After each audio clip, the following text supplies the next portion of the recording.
서울 구로구의 한 낡은 빌라 3층.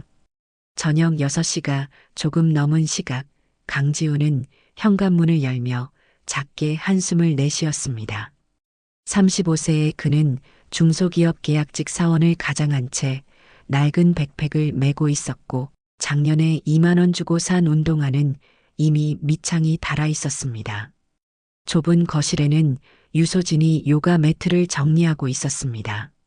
31살의 그녀는 필라테스 강사답게 날씬한 몸매를 유지하고 있었지만 남자친구를 맞이하는 표정에는 온기보다는 의무감이 더 짙게 배어 있었습니다. 왔어요? 소진의 목소리는 평탄했습니다. 응, 오늘 일이 좀 많아서. 지훈이 백팩을 소파에 내려놓자 소진은 냉장고를 열며 말했습니다. 저녁은 김치찌개예요. 반찬 준비할 시간이 없었어요. 괜찮아. 고마워. 지우는 작은 식탁에 앉으며 소진의 뒷모습을 바라보았습니다. 함께 산 지 1년 6개월. 처음 만났을 때 그녀는 동네 필라테스 학원에서 일하는 평범한 강사였고 그는 의도적으로 자신을 중소부품업체 계약직 사원으로 소개했었습니다. 연봉 2,500만 원, 불안정한 고용, 승진 가능성 제로. 그가 꾸며낸 인생은 철저히 초라했습니다. 하지만 소진은 그런 그를 받아들였고 지우는 그 사실에 깊은 감동을 받았었습니다. 이번엔 진짜일 거야. 날 있는 그대로 사랑해주는 사람. 당시 그는 그렇게 믿었습니다. 하지만 함께 살기 시작하고 소진의 가족을 만나면서부터 균열이 시작되었습니다. 특히 소진의 어머니 오현숙의 태도는 날이 갈수록 노골적으로 변해갔습니다. 58세의 그녀는 교양 있는 중산층 주부를 자처했지만 딸과 동거하는 무능한 남자를 대하는 태도에는 가면 뒤에 속물 근성이 적나라하게 드러났습니다. 저녁 식사를 마친 후 지훈의 휴대전화가 울렸습니다. 발신자는 소진의 남동생 유민석이었습니다. 28세의 그는 대학을 졸업한 지 5년이 넘었지만 변변한 직장 한 번 잡지 못한 채 부모에게 손을 벌리며 살고 있었습니다. 지훈 형 나야. 전화기 너머로 민석의 건들거리는 목소리가 들렸습니다. 응, 무슨 일이야? 아, 별일은 아니고. 다음 주에 친구들이랑 여행 가는데 돈이 좀 모자라서 50만 원만 빌려줄 수 있어? 지우는 잠시 침묵했습니다. 지난 6개월 동안 민석이 빌려간 돈만 해도 200만 원이 넘었지만 단 한 번도 갚은 적이 없었습니다. 민석아, 이번 달은 좀 어려울 것 같아. 형편이 안 좋고. 에이, 형. 고작 50만 원 가지고 그래. 민석의 목소리에는 짜증이 섞여 있었습니다. 알겠어. 며칠 후에 줄게. 지훈이 전화를 끊자 소진이 물었습니다. 민석이가 또 돈 달라고 했어요? 응. 여행 간다는데. 소진은 짧게 한숨을 쉬었지만 남동생을 탓하는 대신 이렇게 말했습니다. 우리 형편에 50만 원이 어디 있어요? 오빠 월급이 얼만데. 그녀의 말투에는 원망이 배어 있었습니다. 지우는 아무 대꾸도 하지 못했습니다. 그가 스스로 만들어낸 가난이었으니까요. 그날 밤 지우는 홀로 작은 베란다에 서서 어두운 하늘을 올려다보았습니다. 10월의 찬 바람이 얼굴을 스쳤습니다. 문득 10년 전의 기억이 떠올랐습니다. 25세의 지우는 보육원을 나온 지 7년째였습니다. 대학을 포기하고 낮에는 공사장에서 밤에는 편의점에서 일하며 모은 돈으로 작은 온라인 쇼핑몰을 시작했습니다. 수입은 변변치 않았지만 그에게는 꿈이 있었습니다. 그리고 그 꿈을 함께 나눌 수 있다고 믿었던 사람이 있었습니다. 지훈아, 나 믿지? 내가 도와줄게. 당시 여자친구였던 그녀는 그렇게 말했습니다. 지훈은 그녀를 믿었고 2년간 모은 3천만 원을 그녀 명의로 투자했습니다. 사업자 등록을 내기 위해서라는 이유였습니다. 하지만 한 달 후 그녀는 돈을 들고 사라졌습니다. 함께 사업을 한다던 그의 절친한 친구와 함께 넌 어차피 보육원 출신이잖아. 돈이 뭔지도 모르면서 그들이 남긴 마지막 문자 메시지였습니다. 지우는 파산 직전까지 몰렸습니다. 하지만 그는 포기하지 않았습니다. 낮과 밤을 가리지 않고 일했고 작은 기회를 놓치지 않았습니다. 그리고 5년 후 그는 믿을 수 없는 성공을 거두었습니다. 중소기업 부품 유통으로 시작한 사업은 점차 확장되었고 31살이 되던 해 그는 투자 전문 회사 넥스트젠을 설립했습니다. 자산 규모는 3천억 원을 넘었고 업계에서는 그를 보이지 않는 손이라 불렀습니다. 철저히 언론을 피했고 자신의 얼굴조차 공개하지 않았기 때문입니다. 하지만 성공할수록 그는 더 외로웠습니다. 사람들은 그의 돈을 보았고 권력을 보았고 기회를 보았습니다. 진짜 자신을 보는 사람은 아무도 없었습니다. 이번에는 달라야 해. 진짜 날 사랑하는 사람을 찾아야 해. 그래서 그는 결심했습니다. 모든 것을 숨기고 가장 초라한 모습으로 사람들을 만나기로. 만약 그 상태에서도 자신을 받아들이는 사람이 있다면 그것이야말로 진짜 사랑일 것이라고 믿었습니다. 그리고 그는 유소진을 만났습니다. 오빠 형편이 어떻든 저는 상관없어요. 진심으로 대해주시기만 하면 돼요. 소진은 그렇게 말했었습니다. 지우는 그 말을 믿었고 그녀와 함께 살기 시작했습니다. 하지만 지금 베란다에 선 지훈의 표정은 어두웠습니다. 소진의 표정에서 점점 사랑이 사라지고 있었습니다. 그녀의 어머니와 남동생의 무시는 날로 심해졌습니다.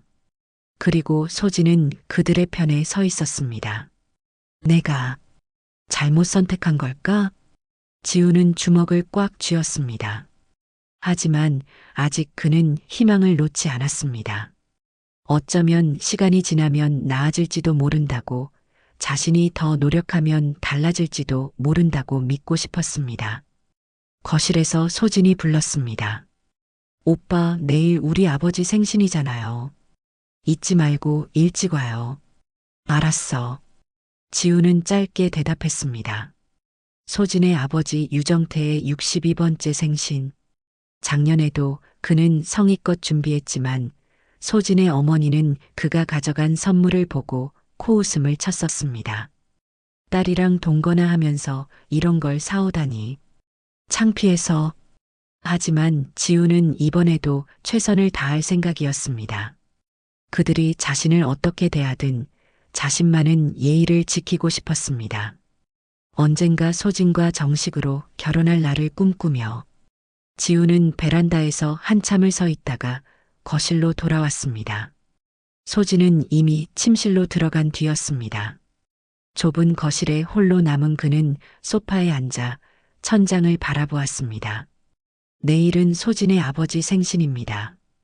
또 한 번의 긴 하루가 기다리고 있었습니다. 다음 날 저녁 6시 지우는 백화점 지하식품관에서 산 과일 바구니를 들고 소진의 부모님 댁으로 향했습니다. 강남구 대치동의 30평대 아파트. 유정태는 작은 무역회사를 운영하며 그럭저럭 중산층의 삶을 유지하고 있었습니다. 하지만 아내 오현숙의 허영심을 채우기에는 늘 부족했고 그 불만은 고스란히 딸과 동거하는 무능한 남자 지훈에게 향했습니다.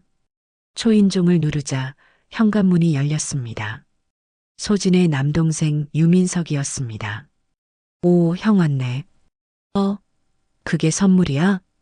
민석은 지훈이 든 과일 바구니를 힐끗 보며 비웃듯 말했습니다.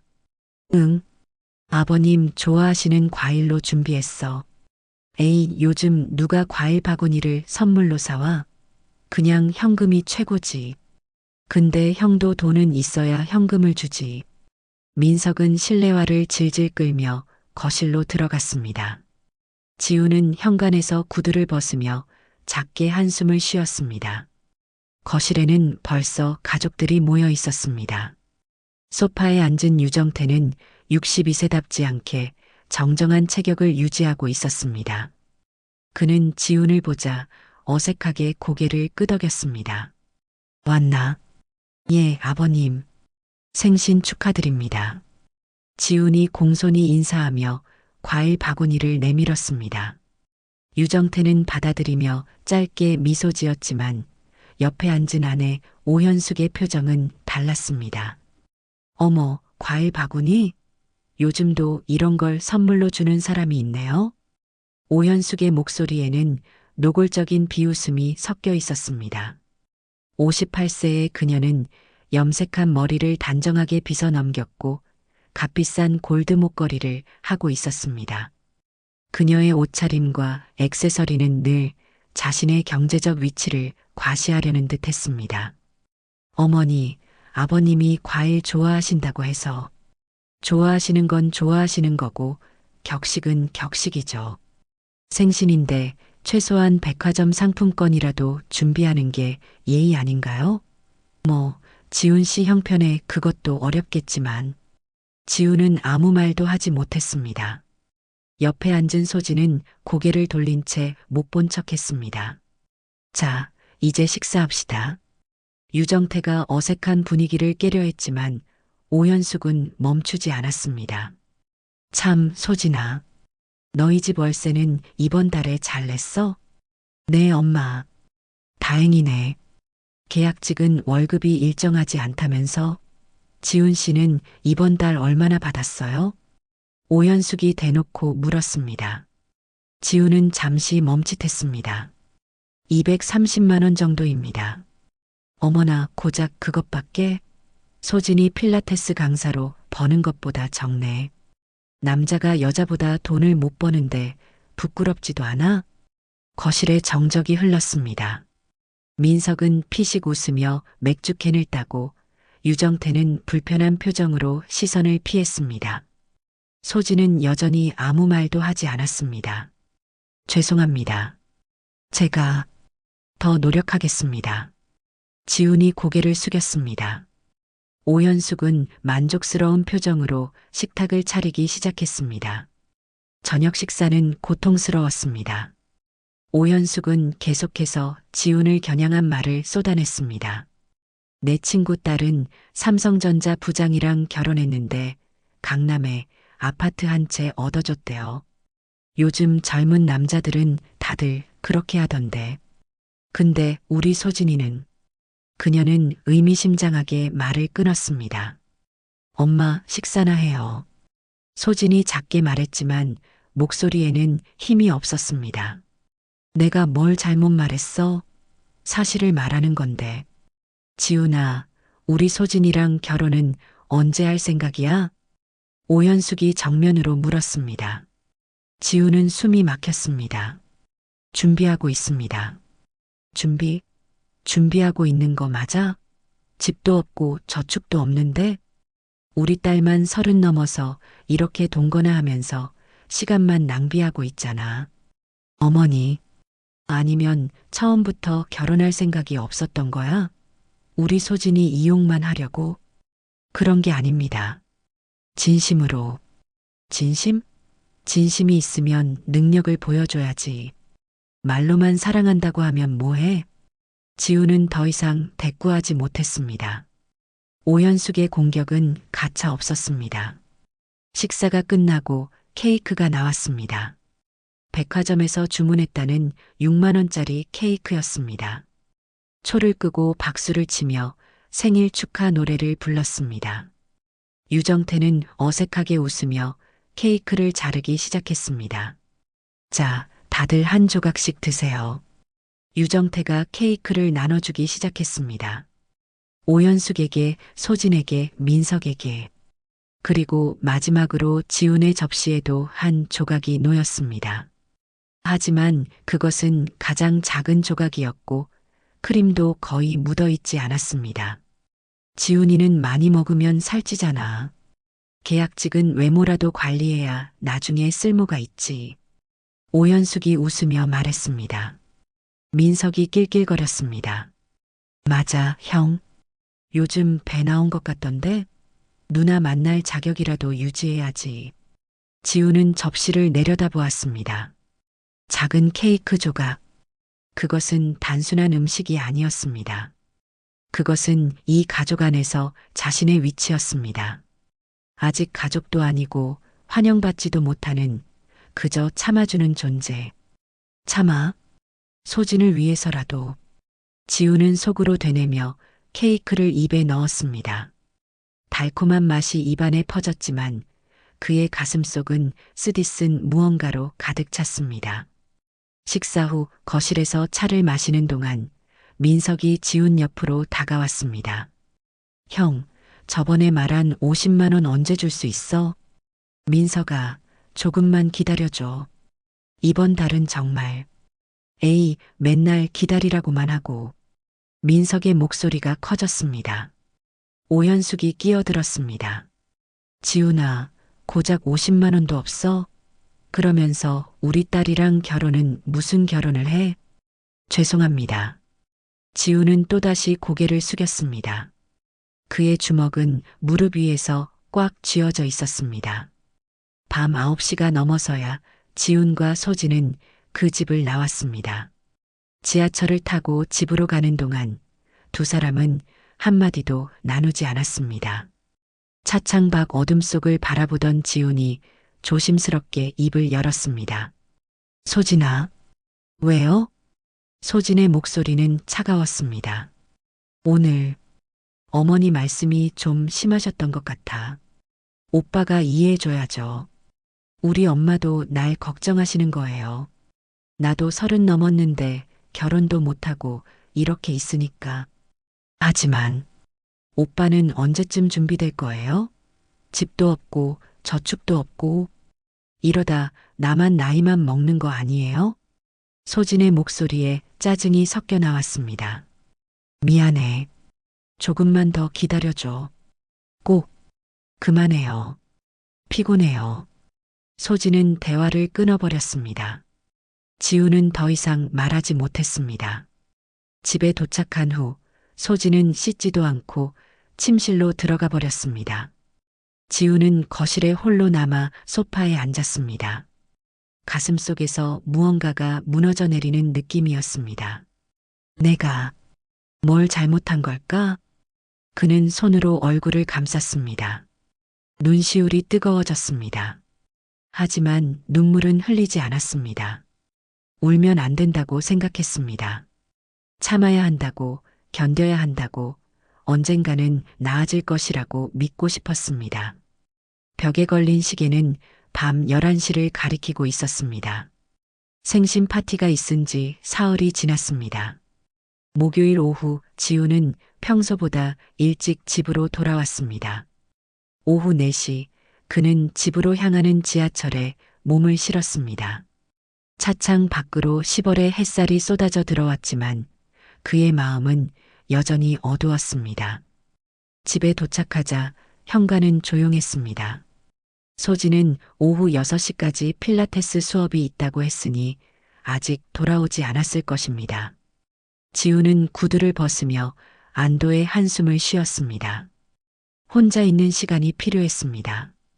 거실 소파에 앉아 넥타이를 풀던 지훈의 시선이 식탁 위에 놓인 서류 봉투에 머물렀습니다. 흰색 봉투, 그 위에는 보험회사 로고가 선명하게 찍혀 있었습니다. 한국생명보험이라는 글씨가 보였습니다. 보험? 지우는 봉투를 집어들었습니다. 개봉된 흔적이 있었습니다. 그는 안에서 서류를 꺼냈습니다. 생명보험 증서였습니다.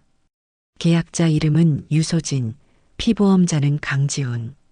그의 눈이 보험 금액 항목에 고정되었습니다. 사망보험금 15억 원. 지훈의 손이 떨렸습니다. 15억. 자신도 모르는 사이에 이런 거액의 보험이 가입되어 있었다는 사실이 믿기지 않았습니다. 계약일은 석 달 전이었습니다. 그는 보험 가입 동의서에 자신의 서명이 있는 것을 발견했습니다. 하지만 그는 이 서류에 서명한 기억이 없었습니다. 어떻게? 잠시 생각하던 그는 떠올렸습니다. 석 달 전 소진이 여러 서류를 내밀며 서명을 부탁했던 날이 있었습니다. 오빠, 이거 좀 사인해줘요. 우리 곧 결혼할 건데 혹시 모를 일 대비해서 보험 하나 들어두면 좋을 것 같아서. 필라테스 학원 서류도 같이 있어요. 그때 지우는 감동했었습니다. 소진이 결혼을 생각하고 있다는 증거라고 여겼습니다. 그래서 의심 없이 서명했었습니다. 그런데 그 서류 속에 이런 거액의 생명보험 가입 동의서가 있었던 것입니다. 수령인 항목을 확인한 지훈의 얼굴이 창백해졌습니다. 수령인은 유소진. 만약 자신이 죽으면 15억이 소진에게 지급되는 구조였습니다.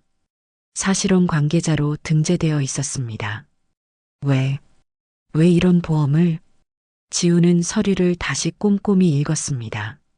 월 보험료는 80만 원. 결코 적지 않은 금액이었습니다. 자신들의 생활 수준으로는 부담스러운 액수였습니다. 그런데 누가 이 보험료를 내고 있는 걸까? 소진의 월급으로는 불가능했습니다. 어머니가 내주시는 건가? 하지만 왜? 무슨 이유로 소진의 어머니가 딸의 남자친구 명의로 거액의 생명보험료를 대신 내주는 걸까? 지훈의 머릿속이 복잡해졌습니다. 뭔가 이상했습니다. 석연치 않았습니다. 하지만 구체적으로 무엇이 잘못되었는지 집어낼 수가 없었습니다. 그때 현관문이 열리는 소리가 들렸습니다. 지우는 황급히 서류를 봉투에 넣고 원래 자리에 놓았습니다. 소진이 들어왔습니다. 오빠 벌써 왔어요? 소진의 표정에 놀라움이 스쳤습니다. 응, 일이 일찍 끝나서. 그래요? 저녁 준비 안 했는데. 소진은 서류 봉투를 보더니 재빨리 집어들었습니다. 이거 왜 여기 놨지? 치워야 하는데. 그녀는 봉투를 들고 침실로 들어갔습니다.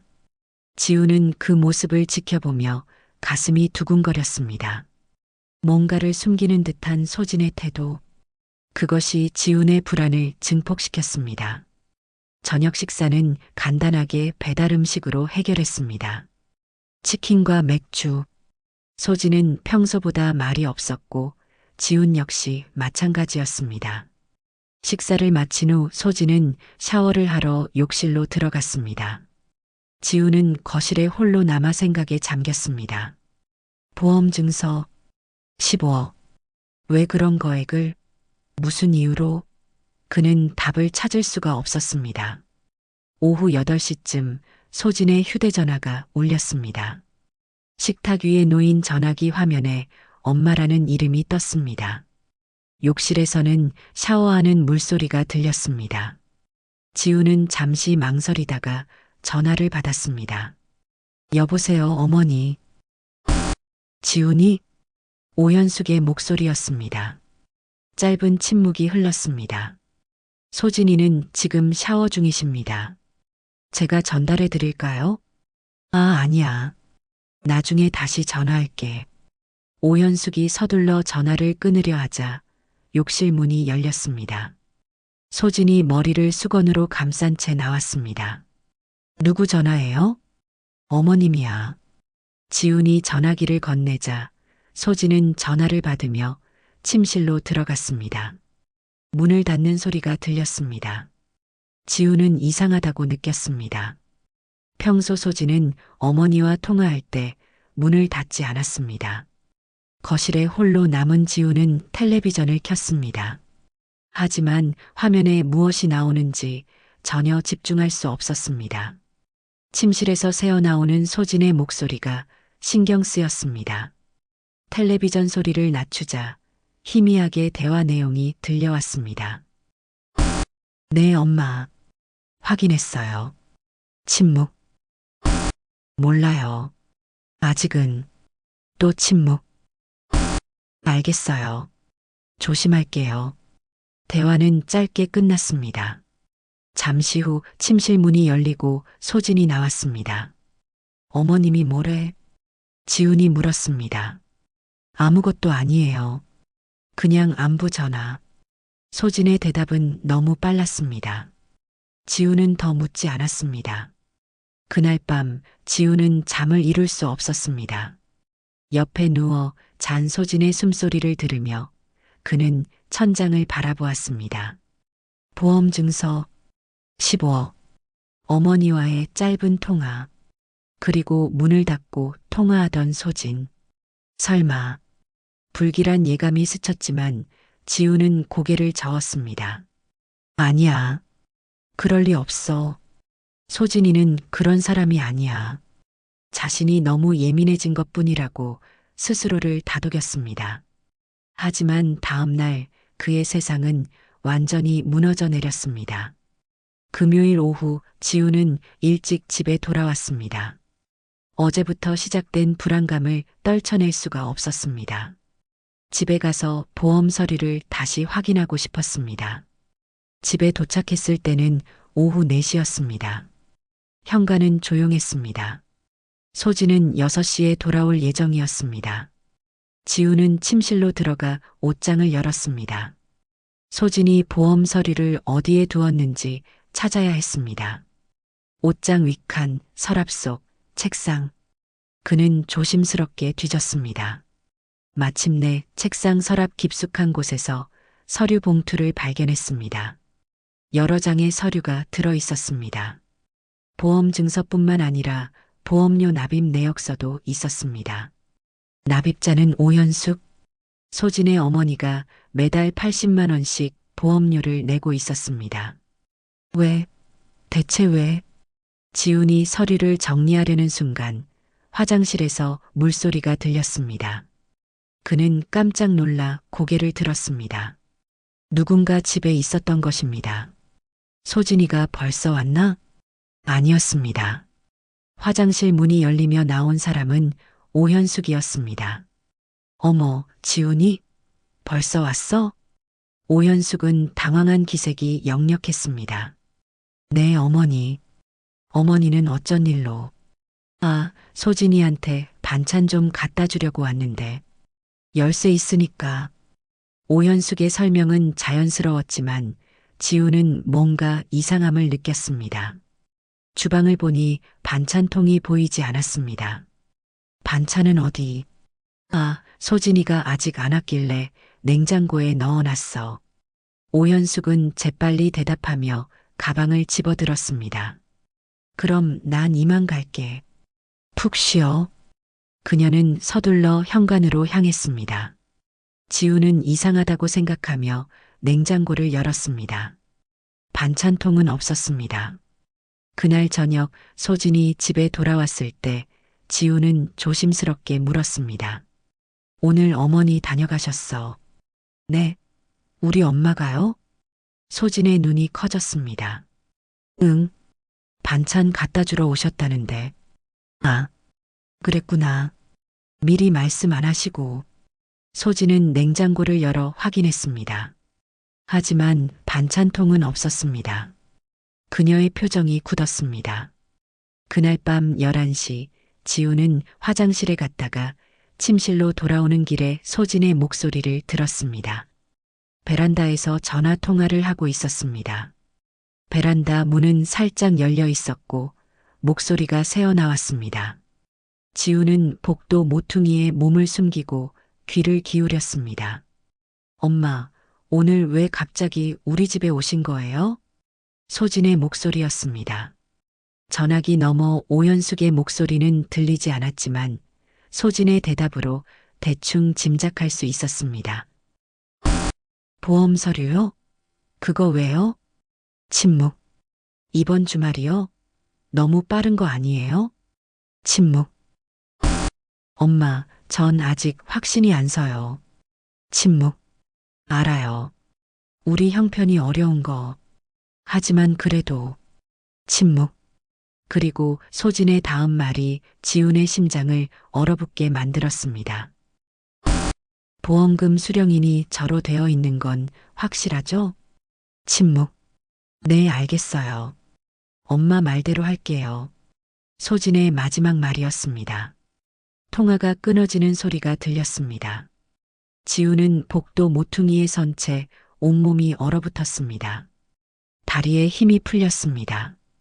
벽에 등을 기댄 채 그는 천천히 주저앉았습니다.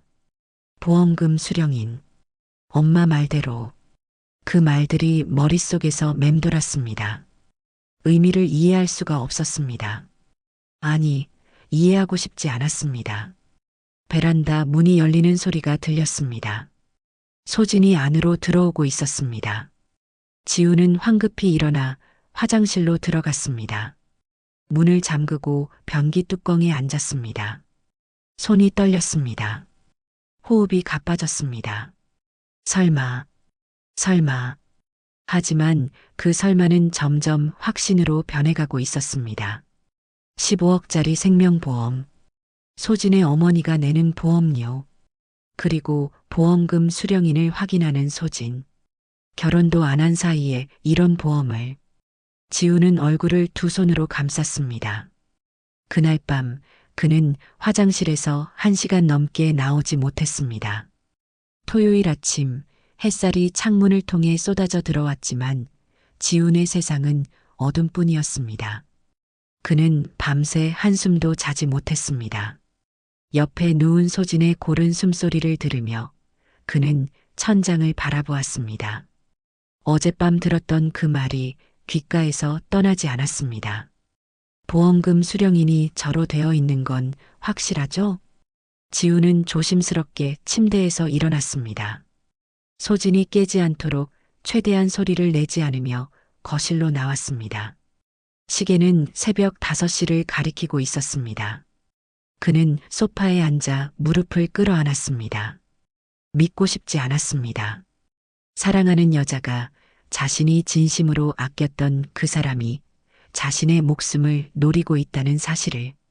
하지만 증거는 너무나 명백했습니다. 비밀리에 가입된 15억짜리 생명보험. 소진의 어머니가 매달 내는 80만 원의 보험료. 그리고 어젯밤 소진의 통화 내용. 엄마 말대로 할게요. 대체 무엇을 한다는 걸까? 지우는 손으로 얼굴을 감쌌습니다. 눈물이 흘러내렸습니다.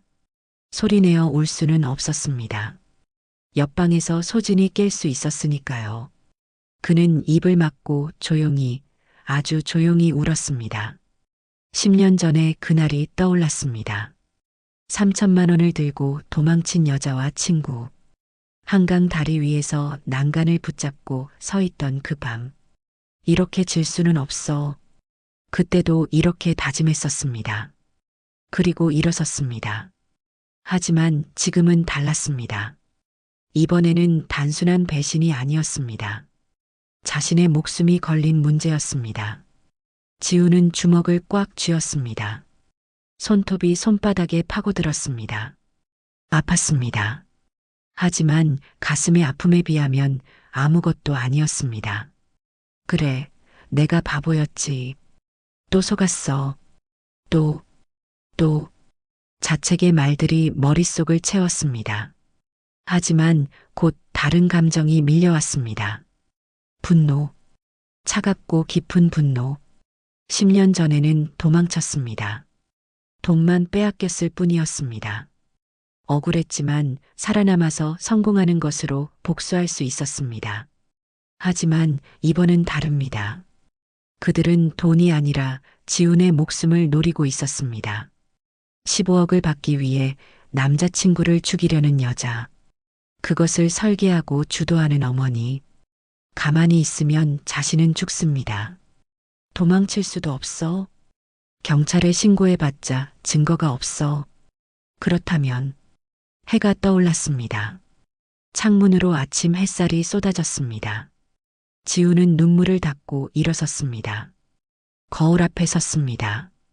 눈이 충혈되고 얼굴은 창백했지만 그의 눈빛에는 이전과 다른 무언가가 담겨 있었습니다. 결이, 차갑고 단단한 결이. 용서할 수 없어. 절대로. 모든 증거를 확보해서 한 명도 빠짐없이 심판할 거야. 그는 결심했습니다. 이번에는 도망가지 않을 것입니다. 이번에는 당하고만 있지 않을 것입니다.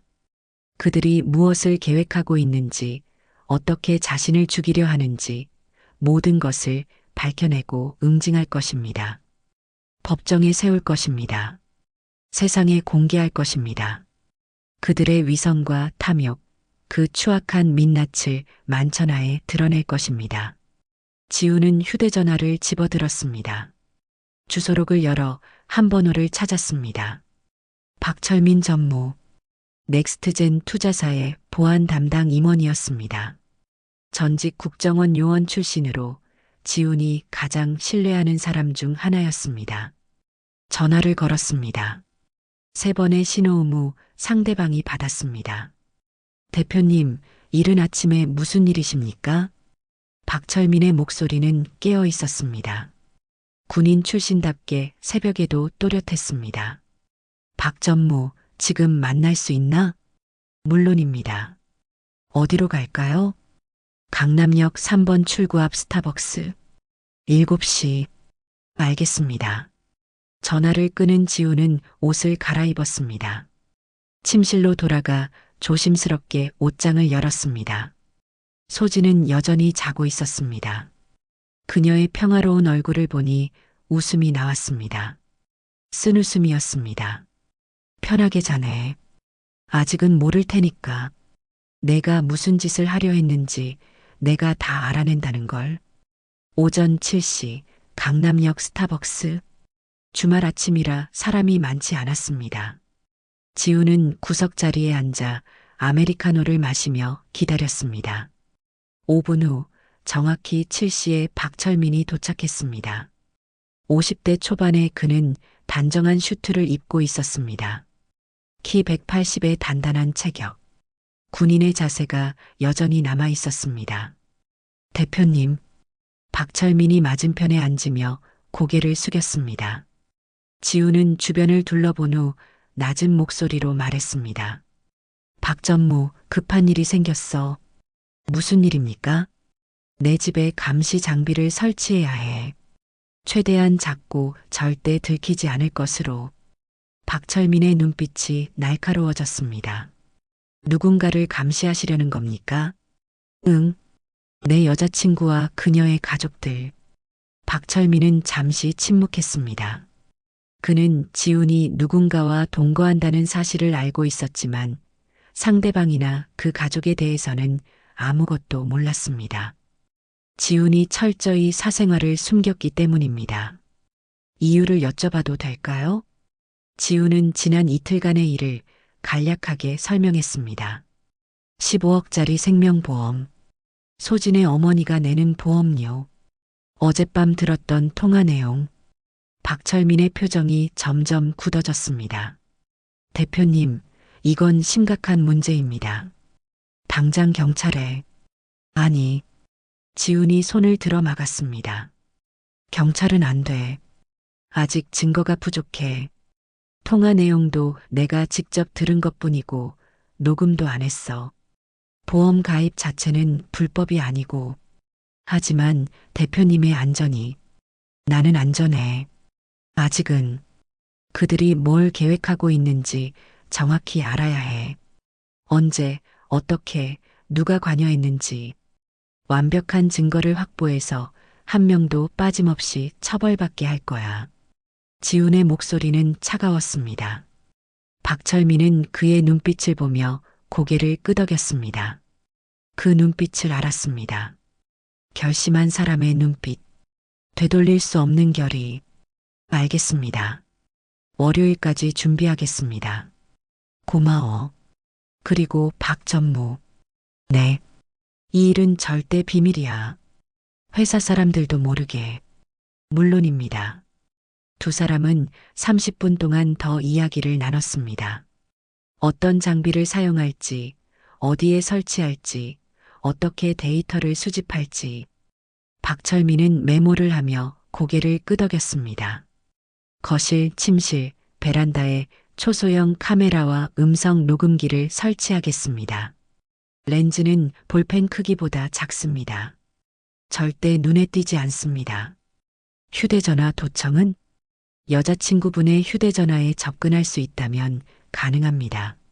30초면 충분합니다. 소진이가 샤워할 때 할 수 있을 것 같아. 좋습니다. 프로그램을 준비해 두겠습니다. 박철민은 커피를 한 모금 마시며 조심스럽게 물었습니다. 대표님, 혹시 그분들이 실행에 옮기려 한다면 어떻게 하시겠습니까? 막을 거야. 하지만 그 전에 증거를 확보해야 해. 계획을 세우는 것까지, 실행 직전까지 지켜본 후에 막을 거야. 위험합니다. 알아. 하지만 그래야 완벽하게 처벌할 수 있어. 박철민은 더 이상 반대하지 않았습니다. 월요일 오전에 설치 기사가 장비 점검하러 간다고 연락드리겠습니다. 인터넷 회선 점검이라고 하면 자연스러울 겁니다. 좋아. 커피숍을 나서며 박철민이 물었습니다. 대표님, 괜찮으십니까? 지우는 고개를 돌려 그를 보았습니다. 괜찮을 리 없지. 하지만 해야 할 일은 해야지. 박철민은 더 이상 묻지 않았습니다. 다만 깊게 고개를 숙였습니다. 대표님을 지키겠습니다. 고마워. 집으로 돌아오니 오전 9시였습니다. 소진은 이미 일어나 거실에서 요가를 하고 있었습니다. 지훈이 들어서자 그녀가 물었습니다. 어디 갔다 왔어요? 응. 산책 좀. 산책? 소진의 표정에 의아함이 스쳤습니다. 평소 지훈은 주말 아침에 늦게까지 자는 편이었습니다. 요즘 잠이 안 와서. 지훈은 짧게 대답하고 침실로 들어갔습니다. 옷을 갈아입으며 그는 거울에 비친 자신의 얼굴을 보았습니다. 어제와는 다른 사람 같았습니다. 눈빛이 달라졌습니다. 이제 시작이야. 그는 속으로 중얼거렸습니다. 주말 이틀은 고통스럽게 흘러갔습니다. 소진과 함께 장을 보러 가고 저녁을 먹고 텔레비전을 보는 평범한 일상. 하지만 지훈에게 그 모든 순간은 거짓이었습니다. 옆에 앉은 여자가 자신의 죽음을 계획하고 있다는 사실을 알면서도 그는 아무렇지 않은 척해야 했습니다. 토요일 저녁 함께 치킨을 먹으며 소진이 물었습니다. 오빠 요즘 표정이 안 좋은데 무슨 일 있어요? 지우는 고개를 들어 그녀를 보았습니다. 걱정하는 듯한 표정. 하지만 그 눈 속에는 진심이 있을까요? 지우는 알 수 없었습니다. 아니, 일이 좀 복잡해서. 그래요? 너무 무리하지 마요. 소진은 치킨을 한 조각 집어 지훈의 접시에 놓았습니다. 친절한 행동. 평소 같았으면 감동했을 행동. 하지만 지금 지훈의 눈에는 그 모든 게 연기로 보였습니다. 내가 나한테 치킨을 주는 이유는 뭐지? 살찌워서 심장마비라도 오길 바라는 건가? 그런 생각이 머릿속을 스쳤습니다. 자신이 너무 예민해진 것일 수도 있었습니다. 하지만 그럴 수밖에 없었습니다. 일요일 오후 소진이 친구들과 만나러 나가자 지우는 홀로 집에 남았습니다. 그는 침실로 가서 옷장을 열었습니다. 소진이 숨겨둔 보험 서류를 다시 꺼내 읽었습니다. 계약자 유소진, 피보험자 강지훈, 사망보험금 15억 원, 수령인 유소진 사실혼 관계. 숫자들이 눈에 들어왔습니다. 15억. 자신의 목숨값. 그들 눈에 자신은 15억짜리 상품이었습니다. 지우는 서류를 사진으로 찍어 박철민에게 보냈습니다.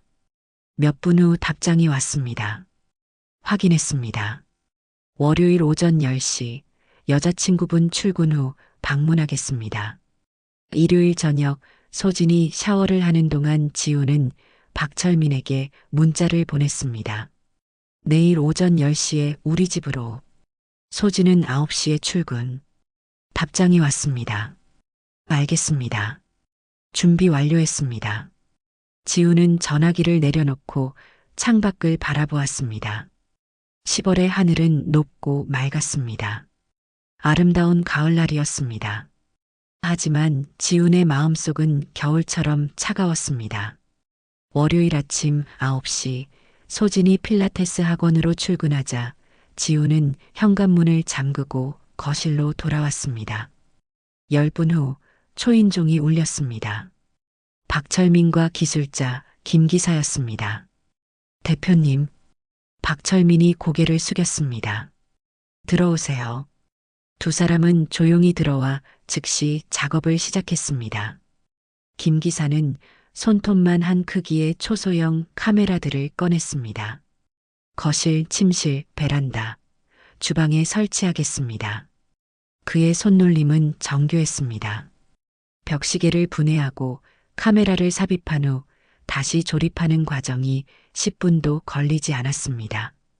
텔레비전 스탠드, 책장 장식품, 침실 액자, 베란다 화분. 7개의 카메라가 설치되었습니다. 렌즈가 어디 있는 겁니까? 지훈이 시계를 보며 물었습니다. 여기요. 김 기사가 먼지처럼 작은 점을 가리켰습니다. 누가 봐도 그냥 흠집으로 보일 만한 크기였습니다.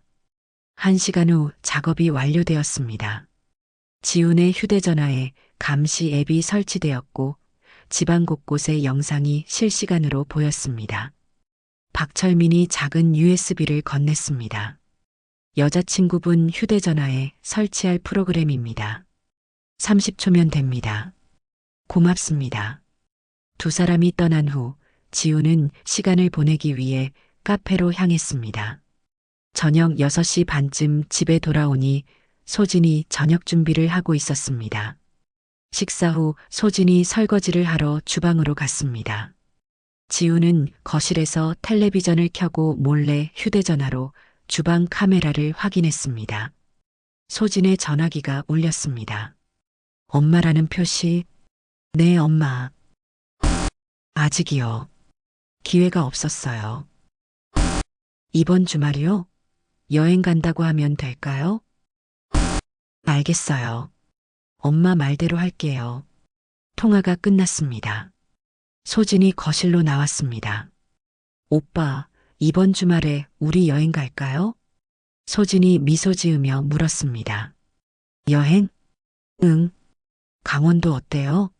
단풍도 예쁘고 드라이브 하면서 가면 좋을 것 같아요. 드라이브, 산길. 지훈의 등에 식은땀이 흘렀습니다. 좋지. 가자. 정말 고마워요. 소진이 환하게 웃었습니다. 그날 밤 10시 소진이 샤워를 했습니다. 물소리가 욕실에서 들렸습니다. 지훈은 기회를 놓치지 않았습니다. 침대 옆에 놓인 소진의 휴대전화를 집어들고 노트북을 켰습니다. USB를 꽂고 휴대전화를 연결했습니다. 프로그램 설치 중.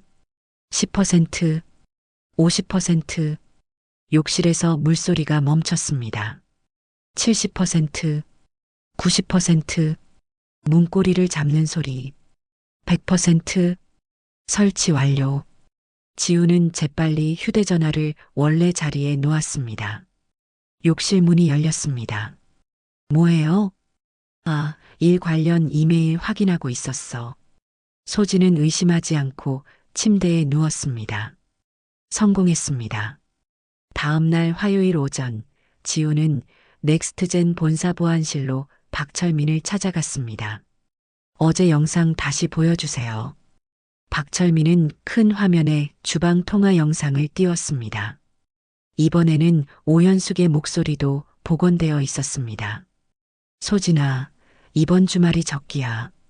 산길로 드라이브 하다가 브레이크가 말을 안 듣는다고 하면 돼. 알아요. 하지만 너무 급하게 하면. 의심? 교통사고는 흔한 일이야. 너는 운전하다가 놀라서 차에서 뛰어내리면 돼. 그 사람은 그대로 낭떠러지로. 소진아, 15억이야. 넌 더 이상 그 가난한 남자 때문에 고생 안 해도 돼. 새로 좋은 남자 만나면 되잖아. 네, 알겠어요. 녹음이 끝났습니다. 박철민의 얼굴이 굳어 있었습니다. 대표님, 이 정도면 경찰에. 아직이에요. 소진의 아버지와 남동생도 연루되어 있는지 확인해야 해요. 지우는 화면을 가리켰습니다. 어머니가 말한 그 고갯길, 어딘지 알아내 주세요. 이번 주말 현장에서 잡겠습니다. 알겠습니다. 그날 저녁 소진이 주방에서 문자를 보냈습니다. 지훈의 휴대전화에 알림이 떴습니다.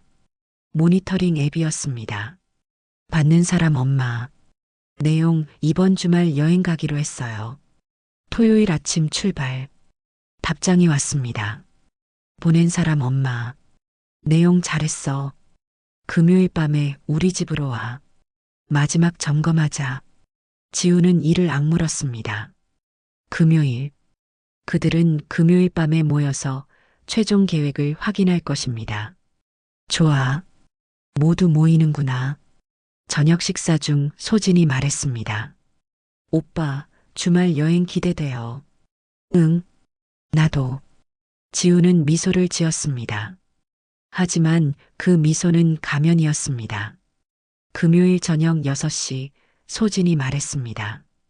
오빠, 오늘 저녁 우리 부모님 댁에 잠깐 들러야 할 것 같아요. 무슨 일인데? 엄마가 내일 여행 가기 전에 반찬 좀 챙겨주신다고. 금방 다녀올게요. 지우는 고개를 끄덕였습니다. 그래, 다녀와. 소진이 집을 나서자 지우는 즉시 박철민에게 전화했습니다. 박전무, 소진이 지금 부모님 댁으로 갔습니다. 금요일 밤 모임이 시작됩니다. 알겠습니다. 대표님, 집 영상 실시간으로 모니터링 하겠습니다. 혹시 대표님도 따라가시겠습니까? 아니요.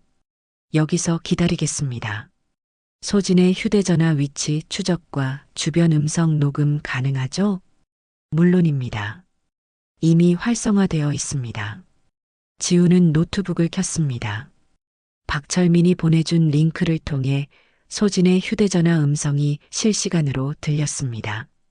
차 소리, 지하철 소리, 그리고 대치동 아파트 현관문 여는 소리. 엄마 왔어요. 소진의 목소리였습니다. 어서 와. 다들 왔어. 오현숙의 목소리가 들렸습니다. 지우는 볼륨을 높였습니다. 거실로 들어가는 발자국 소리, 그리고 여러 사람의 목소리가 섞였습니다. 소진아. 유정태의 목소리였습니다. 누나 왔네. 유민석의 목소리도 들렸습니다. 오현숙이 말했습니다. 자, 다들 앉아. 내일 일을 다시 한번 정리해야 해. 침묵이 흘렀습니다. 지우는 숨을 죽이고 들었습니다. 토요일 아침 9시에 출발하는 거 맞지? 네, 엄마. 소진이 대답했습니다. 강원도 인제 쪽으로 가. 내가 미리 답사해둔 그 고갯길. 오전 11시쯤 도착하면 돼. 그 시간대는 차량 통행이 거의 없어. 오현숙의 목소리는 차분했습니다. 마치 여행 계획을 짜는 것처럼.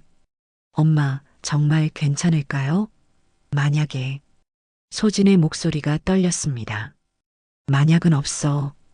완벽하게 계획했어. 유정태가 무거운 한숨을 쉬며 말했습니다. 브레이크 라인에 작은 구멍을 내면 시간이 지나면서 오일이 서서히 새. 처음엔 멀쩡하다가 계속 브레이크를 밟으면 결국 작동이 안 돼. 아빠가 언제 그런 걸 배웠어요? 소진이 놀란 듯 물었습니다. 인터넷에 다 나와 있더구나. 요즘 세상은 편해. 하지만 유정태의 목소리가 낮아졌습니다. 이건 정말 너무 심한 거 아니냐? 당신 지금 무슨 소리예요? 오현숙의 목소리가 날카로워졌습니다. 우리 딸이 언제까지 저런 남자랑 고생하게 할 거예요? 결혼도 못하고 동거나 하면서 15억이면 소진이가 편하게 살 수 있어요. 하지만 사람 목숨이, 그 사람 목숨? 보육원 출신의 능력도 없는 주제에 우리 딸만 이용하고 있잖아요. 거실이 정적에 휩싸였습니다. 유민석이 끼어들었습니다. 아빠, 엄마 말이 맞아요. 누나 좀 생각해봐요. 30 넘어서 저런 남자랑 있으면 뭐해요? 나도 그 형 싫어요. 맨날 돈도 안 주고. 민서가 넌 입 다물고 있어. 유정태가 아들을 꾸짖었습니다. 아버지, 소진이 조용히 말했습니다. 저도 결심했어요. 이렇게 계속 살 수는 없어요. 친구들은 다 결혼해서 애도 낳고 사는데 전 그녀의 목소리가 떨렸습니다. 미안하다는 말도 할 수 없네. 하지만 어쩔 수 없어요. 내 인생을 위해서 오현숙이 만족스러운 목소리로 말했습니다. 잘 생각했어. 자, 그럼 내일 순서를 다시 확인하자. 소진아, 넌 아침에 출발해서 고갯길에 도착하기 전에 휴게소에 들러. 화장실 간다고 하고 10분 정도 시간을 끌어. 왜요? 그 사이 내 아빠가 차에 접근해서 브레이크 라인에 손을 쓸 거야. 우리는 너희보다 1시간 먼저 출발해서 그 휴게소에서 대기하고 있을게. 알겠어요. 그리고 고갯길 들어가서 브레이크 밟아봐. 처음엔 될 거야. 하지만 계속 밟으면 점점 말을 안 듣기 시작해. 그때 당황한 척 하면서 비명 질러. 그리고 속도가 붙으면 차 문 열고 뛰어내려. 중요한 건 뛰어내리기 전에 핸들을 오른쪽으로 꺾어. 차가 가드레일 쪽으로 가게. 넌 다칠 수도 있어. 하지만 죽지는 않아. 굴러떨어지는 건 차와 그 사람이야. 오현숙의 목소리는 냉정했습니다. 그 다음은 소진이 물었습니다. 차에서 나온 후 바로 119에 전화해. 울면서 브레이크가 안 됐더니 차가 라고. 구급차 오기 전에 우리가 먼저 도착할 거야. 지나가던 차인 척하고. 경찰 조사는요? 교통사고야. 차량 결함이거나 운전 미숙. 그리고 넌 충격받은 여자친구. 보험금 받는 건 1달 후쯤. 그때쯤이면 다 잊혀져. 유민석이 신나는 목소리로 말했습니다. 와, 엄마 완벽하다. 15억이면 나도 좀 받을 수 있는 거죠? 당연하지. 내 누나 도와준 대가로 1,000만 원은 줄게. 예. 민석이 손뼉을 쳤습니다. 유정태가 무거운 목소리로 말했습니다. 만약 일이 잘못되면 어떻게 하려고 그래? 잘못될 리 없어요. 당신은 그냥 시키는 대로만 해요. 브레이크 라인 건드리는 것만. 10분이면 돼요. CCTV도 없는 휴게소고 사람도 없을 시간이에요. 오현숙의 목소리는 단호했습니다. 자, 다들 확실하지? 내일 실수 없이 해야 돼. 특히 소진아, 넌 오늘 밤 집에 가서 평소처럼 행동해. 아무 일 없는 것처럼. 알았지? 네, 엄마. 좋아. 그럼 오늘은 여기까지. 소진아, 반찬은 냉장고에 있으니까 가져가. 발자국 소리, 소진이 일어나는 소리. 내일 조심해서 가. 그리고 기억해. 넌 불쌍한 피해자야. 사랑하는 사람을 잃은. 네. 현관문 여는 소리. 소진이 집을 나갔습니다. 지우는 노트북 앞에 앉아 얼어붙어 있었습니다. 손이 떨렸습니다. 온몸이 차가워졌습니다. 모든 것이 녹음되었습니다. 구체적인 계획, 실행 방법, 각자의 역할, 그리고 그들의 추악한 본심. 지우는 박철민에게 전화했습니다. 박전무, 다 들으셨죠? 네, 대표님. 모두 녹음되었습니다. 이제 충분합니까? 충분합니다. 완벽한 살인 음모 증거입니다. 지우는 눈을 감았습니다. 내일 아침 그들이 움직이기 시작하면 우리도 움직입니다. 경찰에 연락하세요. 그리고 그 휴게소에 우리 사람들을 미리 배치하세요. 현행범으로 잡을 겁니다. 알겠습니다. 현관문이 열렸습니다. 소진이 돌아왔습니다. 손에 반찬통을 들고 있었습니다. 다녀왔어요. 엄마가 반찬 많이 챙겨주셨네요. 그녀는 평소처럼 웃고 있었습니다. 지훈도 웃었습니다. 고생했어. 내일 여행 기대되네. 저도요. 두 사람은 마주보며 미소 지었습니다. 하지만 그 미소 뒤에 숨겨진 것들은 정반대였습니다. 토요일 아침 8시, 지우는 평소처럼 침착하게 짐을 챙겼습니다. 소진도 밝은 표정으로 여행 가방을 준비했습니다. 날씨 좋네요. 단풍 정말 예쁠 것 같아요. 응, 기대되네. 지우는 미소 지었습니다. 주머니 속 휴대전화가 진동했습니다. 박철민의 문자였습니다. 모든 준비 완료. 경찰 대기 중. 지우는 창밖을 바라보았습니다. 증거는 충분해. 하지만 현장을 잡아야 완벽해. 실제로 범행을 시도하는 순간을. 9시 두 사람은 집을 나섰습니다. 렌터카 업체에서 빌린 소형 SUV였습니다. 소진이 운전석에 앉았습니다. 제가 운전할게요. 오빠 피곤하잖아요. 고마워. 지우는 조수석에 앉으며 안전벨트를 맸습니다. 차가 출발했습니다. 서울을 벗어나 강원도로 향하는 고속도로. 창밖으로 단풍이 물든 산들이 보였습니다. 아름다운 가을날이었습니다. 하지만 차 안의 공기는 묘하게 무거웠습니다. 오빠 괜찮아요? 표정이 안 좋은데. 소진이 물었습니다. 아니, 괜찮아. 그냥 어젯밤에 잠을 잘 못 자서. 그래요?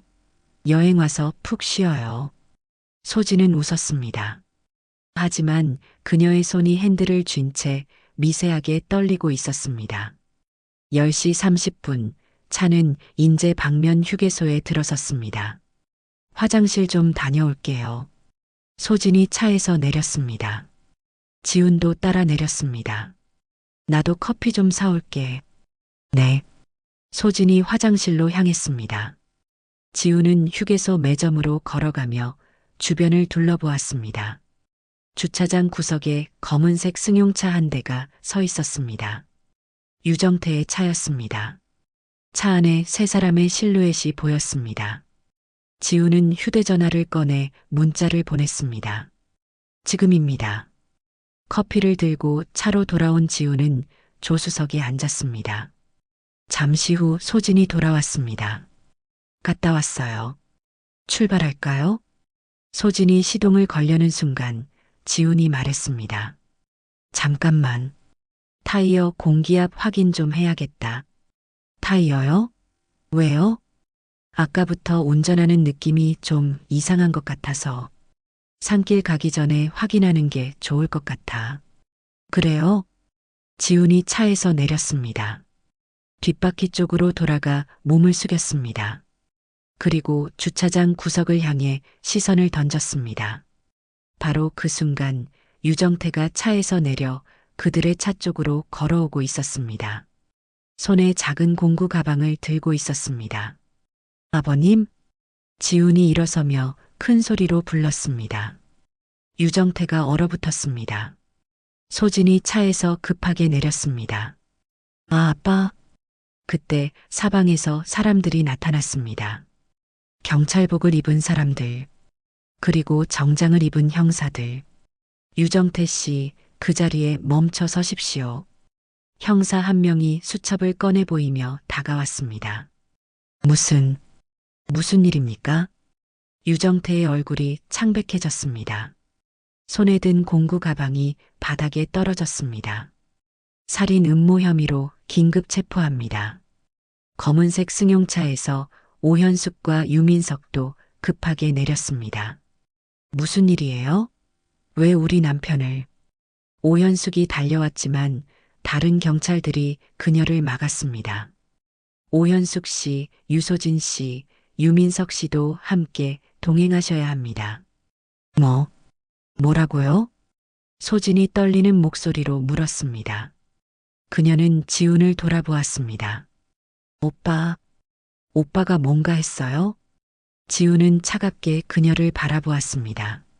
했지. 당연히. 형사가 태블릿을 꺼내 들었습니다. 어제 저녁 대치동 아파트에서의 대화 모두 녹음되어 있습니다. 브레이크 라인에 구멍을 내면 낭떠러지로 15억 모두 증거로 확보되었습니다. 오현숙이 비명을 질렀습니다. 안 돼. 이럴 수가. 그리고 형사가 지훈을 보며 고개를 숙였습니다. 강지훈 대표님, 수고하셨습니다. 대표님이라는 호칭에 소진의 눈이 커졌습니다. 대표님? 무슨? 그때 휴게소 주차장에 또 다른 차량 2대가 들어왔습니다. 한 대는 고급 세단, 다른 한 대는 검은색 밴. 세단에서 박철민이 내렸고 밴에서는 정장을 입은 변호사들이 쏟아져 나왔습니다. 대표님, 박철민이 다가와 고개를 숙였습니다. 지훈은 소진과 그녀의 가족들을 천천히 둘러보았습니다. 그들의 얼굴은 믿을 수 없다는 표정으로 일그러져 있었습니다. 강지훈 대표? 소진이 떨리는 목소리로 물었습니다. 응. 넥스트젠 투자사 대표. 자산 3천억 원. 그게 나야. 지훈의 목소리는 차갑고 낮았습니다. 너희는 날 가난한 계약직이라고 무시했지. 매일 모욕했지. 그리고 마지막엔 내 목숨까지 노렸어. 아니에요. 오빠, 15억 때문에 사람을 죽이려 했어. 15억. 내가 하루에 버는 돈보다 적은 금액이야. 지훈은 소진에게 한 걸음 다가갔습니다. 넌 날 사랑한다고 했어. 형편이 어떻든 상관없다고. 진심으로만 대해달라고. 오빠도 속인 거잖아요. 거짓말한 거잖아요. 소진이 울부짖었습니다. 맞아. 나도 거짓말했어. 하지만 지훈의 목소리가 더 낮아졌습니다. 난 널 죽이려 하진 않았어. 그게 우리의 차이야. 오현숙이 비틀거리며 주저앉았습니다. 안 돼. 이럴 수가 없어. 유정태는 바닥에 떨어진 공구 가방을 멍하니 바라보고 있었습니다. 유민석은 울먹이며 말했습니다. 형? 아니, 저희가 잘못했어요. 용서해. 용서? 지훈이 차갑게 웃었습니다. 법정에서 용서를 빌어. 경찰들이 4사람에게 수갑을 채웠습니다. 하나씩 차례대로. 유정태, 오현숙, 유소진, 유민석. 당신들을 살인 음모, 사기, 그리고 살인 예비 혐의로 체포합니다. 소진이 끌려가며 지훈을 돌아보았습니다. 눈물이 흘러내렸습니다. 미안해. 정말 미안해. 지훈은 대답하지 않았습니다. 그저 차갑게 서서 그들이 경찰차에 태워지는 모습을 지켜보았습니다. 휴게소는 구경꾼들로 가득 찼습니다. 휴대전화로 영상을 찍는 사람들, 수군거리는 소리들. 저 사람들이 남자친구 죽이려고 했대. 15억 보험금 때문에. 근데 그 남자가 실은 재벌이었대. 경찰차가 떠났습니다. 휴게소는 다시 조용해졌습니다. 박철민이 지훈 옆에 섰습니다. 대표님, 괜찮으십니까? 지훈은 멀어지는 경찰차를 바라보며 천천히 고개를 끄덕였습니다. 이제 끝났네요. 승리하셨습니다. 승리. 지훈은 그 단어를 되뇌었습니다. 하지만 입에서는 쓴맛만 났습니다. 석 달 후 2월 초 서울중앙지방법원 형사합의부. 피고인 오현숙, 살인예비 및 사기 혐의로 징역 12년을 선고한다. 판사의 목소리가 법정에 울렸습니다. 피고인 유정태, 동일 혐의로 징역 10년. 피고인 유소진, 동일 혐의로 징역 8년. 피고인 유민석, 살인 방조 혐의로 징역 5년. 방청석에서 탄식이 터져 나왔습니다. 오현숙은 얼굴을 두 손으로 감싼 채 흐느꼈습니다. 유정태는 고개를 떨군 채 움직이지 않았습니다. 소진은 창백한 얼굴로 지훈을 바라보았습니다. 하지만 지훈은 그녀를 보지 않았습니다. 피고인들은 피해자와 사실혼 관계를 이용하여 고액의 보험금을 노리고 치밀하게 살인을 계획했습니다.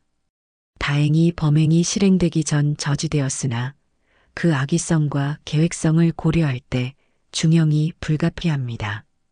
판사가 판결문을 내려놓았습니다. 이상으로 선고를 마칩니다. 법정 밖으로 나온 지우는 기다리고 있던 기자들에게 둘러싸였습니다. 강 대표님, 소감 한 말씀 부탁드립니다. 사랑했던 사람에게 배신당한 심경이 어떠신가요? 정체를 숨긴 것은 잘못이 아니었나요? 지우는 잠시 침묵하다가 입을 열었습니다. 저는 진심을 확인하고 싶었습니다. 하지만 제가 받은 건 죽음의 계획이었습니다. 이 사건이 많은 분들께 교훈이 되길 바랍니다. 그는 더 이상의 질문에 답하지 않고 자리를 떠났습니다. 사건은 이미 전국적인 뉴스가 되어 있었습니다.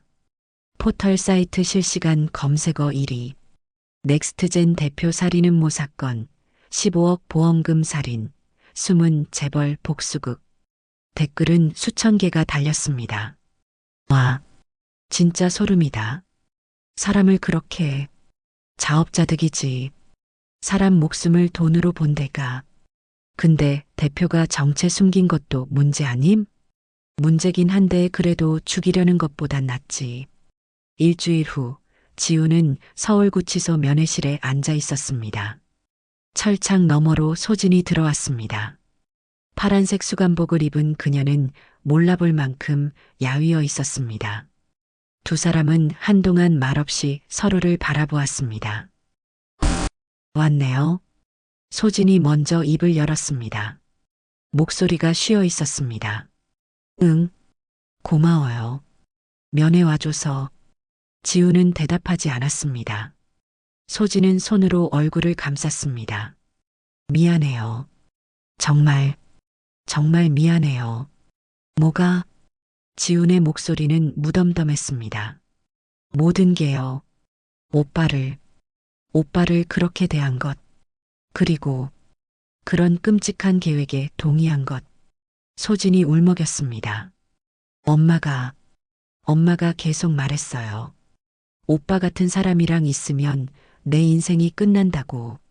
새로운 기회를 찾아야 한다고. 그래서 날 죽이기로 했어? 지훈의 목소리가 차가워졌습니다. 미안해요. 변명할 수 없어요. 저도 미쳤었어요. 돈 때문에, 주변 시선 때문에. 침묵이 흘렀습니다. 지훈은 주머니에서 서류 봉투를 꺼내 철창 아래로 밀어 넣었습니다. 뭐예요, 이게? 관계 정리 서류, 동거해지 확인서. 소진은 서류를 꺼내보다가 눈물을 흘렸습니다. 그래요. 당연하죠. 지우는 그녀를 똑바로 바라보았습니다. 한 가지만 물어볼게. 네. 넌 날 사랑했어? 아니면 내 목숨값 15억을 사랑했어? 소진의 얼굴이 일그러졌습니다. 그녀는 한참을 울다가 떨리는 목소리로 말했습니다. 처음엔 진심이었어요. 정말로 오빠가 좋았어요. 오빠 형편이 어떻든 상관없었어요. 처음엔 시간이 지나면서 달라졌어요. 친구들이 다 잘 살고 엄마가 매일 무시하고 제 나이는 먹어가고 그러다 보니 소진이 고개를 떨구었습니다. 사랑이 원망으로 변했어요. 그리고 탐욕이 되었어요. 지우는 천천히 고개를 끄덕였습니다. 정직한 대답이네. 오빠는요? 소진이 물었습니다. 오빠도 거짓말했잖아요. 정체를 숨기고 날 시험한 거잖아요. 그것도 잘못 아닌가요? 지우는 잠시 침묵했습니다. 맞아. 나도 잘못했어. 진짜 내 모습을 보여주지 않았으니까. 하지만 그는 소진을 똑바로 보았습니다. 난 널 죽이려 하진 않았어. 난 널 사랑했어. 끝까지. 소진의 눈에서 눈물이 쏟아졌습니다. 미안해요. 지우는 자리에서 일어났습니다. 잘 지내. 8년 동안 오빠, 오빠는 행복할 수 있을까요? 소진이 떨리는 목소리로 물었습니다. 지우는 잠시 침묵하다가 대답했습니다. 모르겠어. 하지만 노력은 해볼게. 면회실 문이 닫혔습니다. 그날 저녁 지우는 강남의 자신의 펜트하우스에 홀로 앉아 있었습니다. 45층 전면 유리창 너머로 서울의 야경이 펼쳐졌습니다. 화려한 불빛들, 움직이는 차들, 살아 숨쉬는 도시. 그는 와인 잔을 들었습니다. 붉은 와인이 흔들렸습니다. 복수는 달콤했습니다. 그들은 처벌받았습니다. 정의는 실현되었습니다. 하지만 남은 건 무엇일까요? 지우는 창밖을 바라보았습니다. 차가운 2월의 밤 공기가 유리창 너머로 느껴졌습니다. 긴 겨울이었습니다. 하지만 곧 봄이 올 것입니다. 진정한 사랑을 찾고 싶었는데 지우는 쓴웃음을 지었습니다. 결국 찾은 건 배신뿐이었어. 그는 와인을 한 모금 마셨습니다. 하지만 이제는 알았습니다. 복수가 끝이 아니라는 것을, 이것은 새로운 시작이라는 것을. 지우는 천천히 자리에서 일어났습니다. 책상 서랍을 열었습니다. 그 안에는 소진과 찍었던 사진 한 장이 들어 있었습니다. 행복하게 웃고 있는 두 사람. 그는 사진을 오래 바라보다가 조심스럽게 서랍 깊숙이 넣었습니다. 완전히 버리지는 않았습니다. 그것도 자신의 인생의 일부였으니까요. 배웠고 성장했고 이제 앞으로 나아갈 것입니다.